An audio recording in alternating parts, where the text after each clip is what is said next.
Assalamualaikum warahmatullahi wabarakatuh. Perkenalkan, kami dari kelompok 6. Saya Yusi Agnia Rahmani dengan NIM 240103049. Saya Fahri Ali Rusman dengan NIM 240103009. Saya Arif Kurnianto dengan akhiran NIM 240103006. Pada kali ini kita akan membahas proses dari cold rolling, pembuatan pipa dari bahan dasar baja.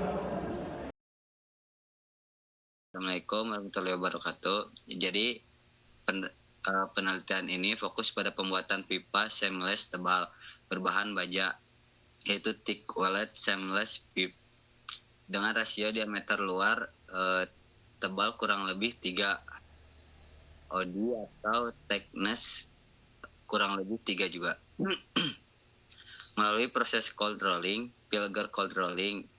Alasan pipa tebal kecil lubang seperti ini banyak digunakan untuk komponen pneumatik atau hidrolik di mana ketepatan dimensi dan kualitas permukaan dalam lubang, yaitu inner surface roughness, sangat penting.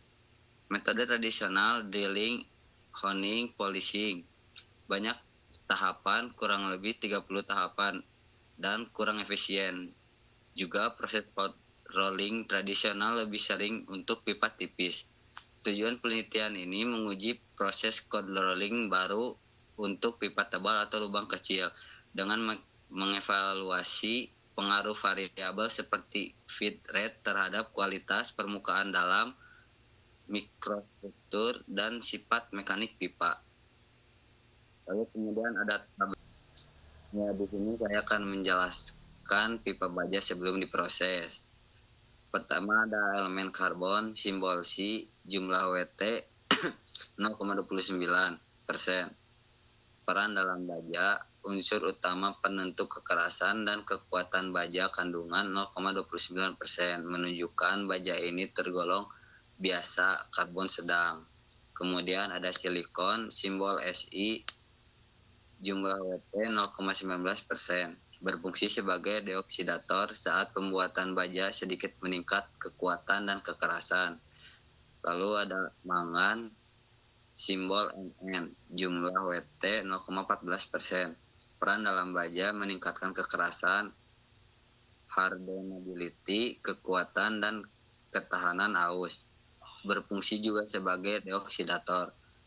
Lalu ada fosfor, simbol P, jumlah WT kurang lebih 0,15%. Peran dalam baja yaitu impuritas pengotor yang harus dijaga rendah. Jika berlebihan menyebabkan kerapuhan pada suhu rendah. Lalu ada belerang, simbol S, jumlah WT kurang lebih 0,15. Peran dalam baja, impuritas yang harus dijaga rendah. Jika berlebihan dapat mengurangi ketangguhan dan kemampuan logam.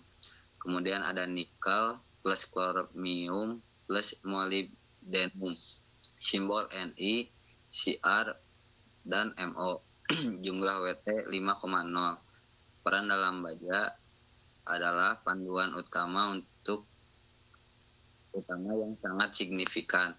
Ni yaitu meningkatkan ketangguhan dan ketahanan korosi. Cr meningkatkan kekuatan, kekerasan, dan ketahanan korosi, yaitu membentuk karbida. Dan Mo meningkatkan kekerasan pada suhu tinggi dan kekuatan mulur. Lalu ada tungsten atau disebut wolfram, simbol W, jumlah WT 0,37%. Peran dalam baja yaitu meningkatkan kekerasan dan ketahanan aus turut pada suhu tinggi. Lalu ada vanadium, simbol V, jumlah WT 0,63%. Peran dalam baja panduan yaitu meningkatkan kekuatan dengan membentuk karbida karbonipida halus yang mencegah pertumbuhan. Lalu ada yang terakhir ada besi, simbol Fe, jumlah WT bal atau balance atau sisa. Peran dalam baja panduan yaitu logam dasar yang membentuk sebagian besar panduan, atau baja adalah panduan besi yang karbon. Bismillahirrahmanirrahim. Baik, di sini saya akan menjelaskan bagaimana tahapan proses pembuatan pipa baja. Jadi di sini tuh ada 4 tahapan. Yang pertama ada quenching dan tempering atau perlakuan panas awal. Nah, tahap ini tuh bertujuan untuk memberikan kekuatan berdasarkan struktur mikro yang stabil pada baja sebelum pembentukan dimensi. Nah, proses ini diawali dengan quenching atau pendinginan cepat, di mana pipa baja dipanaskan hingga suhu tinggi sekitar 850 sampai 900 derajat Celcius dan kemudian didinginkan secara cepat menggunakan air atau oli. Nah, pendinginan cepat ini menghasilkan struktur martensit yang sangat keras namun sayangnya juga rapuh. Untuk mengatasi kerapuhan tersebut dilakukanlah tempering atau pemanasan ulang terkendali, di mana pipa dipanaskan kembali ke suhu yang lebih rendah sekitar kurang lebih 500 sampai 650 derajat Celcius dan didinginkannya secara perlahan. Proses tempering ini berhasil mengurangi kerapuhan, menambah keuletan, dan mempertahankan kekuatan tinggi baja. Dan yang kedua ada mechanical honing atau penghalusan mekanis bagian dalam pipa. Nah, pada tahap ini tuh setelah perlakuan panas tadi di awal, dilakukanlah mechanical honing untuk menyiapkan permukaan bagian dalam pipa. Tujuan utamanya itu adalah memastikan permukaan dalam pipa tetap halus, bebas cacat, diameter dalam itu seragam. Nah, pipa ini tuh dimasukkan batang abrasif yang berputar atau honing head yang mengikis permukaan bagian dalam. Nah, hasil dari proses ini adalah permukaan bagian dalam yang licin dan dimensi yang presisi, menghilangkan resiko hambatan atau seret saat proses cold rolling berikutnya. Nah, yang ketiga itu ada cold rolling atau pilger cold rolling. Nah, ini tuh adalah tahap utama pembentukan dimensi pada pipa baja. Nah, karena dalam proses ini pilger cold rolling itu membentuk dimensi pipa dikurangi secara signifikan. Nah, prinsip kerjanya melibatkan 2 roll berbentuk alur grooved rolls gitu, yang menekan pipa dari luar sementara sebuah mandrel atau batang baja keras dimasukkan ke dalam pipa untuk menahan tekanan internal.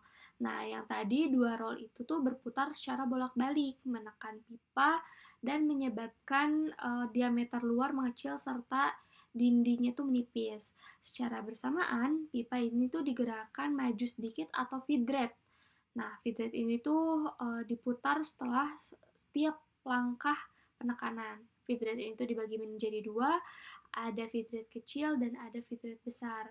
Misalnya untuk feed rate kecil ini tuh 1 mm per stroke menghasilkan pipa yang lebih halus dan presisi namun waktunya lebih lama gitu.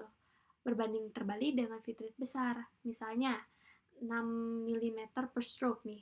Ini tuh mempercepat proses tetapi beresiko lebih tinggi karena menyebabkan ovalisasi atau kecacatan gitu. Nah, hasil akhirnya adalah pipa dengan dimensi presisi tinggi, dinding seragam, dan kekuatan yang meningkat secara signifikan akibat proses pengerasan, pergangan, atau work hardening. Nah, yang terakhir, fase paling vital yaitu vacuum tempering. Nah, tahap ini tuh kenapa bisa dikatakan vital? Karena untuk memulihkan sifat material gitu ya, yang tadi kan pipa tuh mengalami deformasi dingin, nah itu tuh akan memiliki tegangan sisa atau residual stress. Nah, residual stress yang tinggi itu membuatnya rentan retak. Nah, pipa ini tuh saat pengerjaannya tuh dimasukkan ke tungku vakum yang sudah dipanaskan hingga kurang lebih 600 derajat Celcius dan ditahan selama 4 jam dan pendinginan ini tuh dilakukan menggunakan gas nitrogen N2 untuk mencegah oksidasi permukaan. Nah, proses ini tuh bertujuan untuk menghilangkan ketegangan sisa dan memulihkan keuletan atau ketangguhan tanpa mengorbankan kekuatan yang sudah diperoleh tadi dari proses sebelumnya. Nah, hasil akhir dari seluruh proses adalah pipa yang memiliki struktur mikro stabil, kuat, halus, dan tangguh, siap digunakan oleh industri-industri yang memiliki aplikasi tekanan tinggi gitu, seperti industri minyak, gas, dan alat presisi gitu. Selanjutnya akan dijelaskan oleh teman saya. Oke, untuk selanjutnya kita masuk ke bagian sebelum dan sesudah rolling. Untuk sebelum rolling, di bagian kotak sebelah kiri, saya menunjukkan struktur butir yang masih acak dan tidak seragam, menandakan deformasi plastis tinggi tapi belum rata. Sedangkan hasil EBSD menunjukkan orientasi kristal dominan ke arah 101, yang berarti butir-butir mengalami regangan di arah tertentu. Kondisi ini menandakan material masih keras tapi juga getas karena banyak dislokasi di dalamnya. Lalu di bagian tengah, hasil setelah rolling menunjukkan struktur yang lebih padat dan rapat pada gambar SEM. Ini artinya densitas dislokasi meningkat akibat proses cold work. Kemudian dari gambar EBSD menunjukkan warna yang lebih seragam. Orientasi kristal mulai terarah ke arah 101 secara konsisten. Artinya sebagian besar butir baja berorientasi sama karena arah regangan sudah seragam selama proses rolling. Selanjutnya ada di sini terdapat gambar roll baja di foto kanan sebelah atas. Ini menunjukkan contoh produk hasil rolling berupa lembaran baja yang telah dipadatkan. Ini menggambarkan bagaimana proses deformasi menghasilkan material dengan permukaan yang lebih halus dan padat. Di kanan bawah ada bisa kita lihat perbandingan hasil mikroskop. Di sini ada gambar A dan C menunjukkan kondisi sebelum rolling, di mana struktur terlihat masih kasar dan butir masih acak. Lalu di gambar B dan D menunjukkan setelah rolling dengan struktur yang lebih halus dan warna lebih seragam. Di sini menandakan bahwa peningkatan orientasi kristal dan keseragaman butir. Jadi secara keseluruhan proses rolling menyebabkan material menjadi lebih padat, memiliki orientasi kristal seragam, dan kekuatan meningkat karena peningkatan dislokasi. Tapi di sisi lain material juga menjadi lebih keras dan kurang ulet.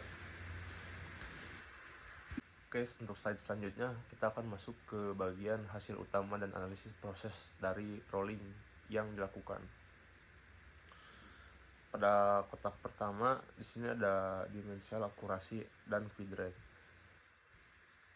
Dari segi akurasi dimensi hasilnya sangat baik. Deviasi diameter baik bagian dalam maupun luar pipa kurang dari 0,5 mm, yang artinya tingkat presisinya tinggi.